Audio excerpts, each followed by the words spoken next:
ত্রিপুরাতে কংগ্রেসের কেন্দ্রীয় নেতৃত্ব আগরতলায় এসে কংগ্রেস ভবনে একেবারে স্বাগত।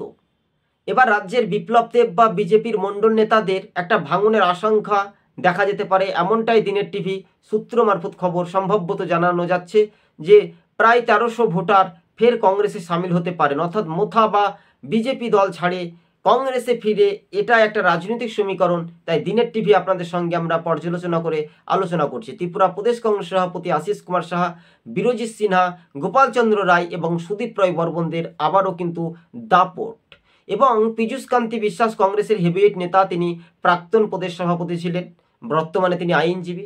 কংগ্রেসের একটা নবজোয়ার আগরতলায় আগামী 11ই মার্চ সেখানে সভা হবে, আসতে পারেন কানহাইয়া কুমার, এমনটাই খবরের ইঙ্গিত দর্শক বন্ধুগণ। তবে 1300 থেকে 1400 ভোটার ফের জনজাতি ভোটার কংগ্রেসে সামিল হতে পারে বিজেপি মোথা বা আইপিএফটি ছেড়ে, এমনটাই ইঙ্গিত দর্শক বন্ধুগণ। সকলে ভালো থাকবেন, সুস্থ থাকবেন, ধন্যবাদ।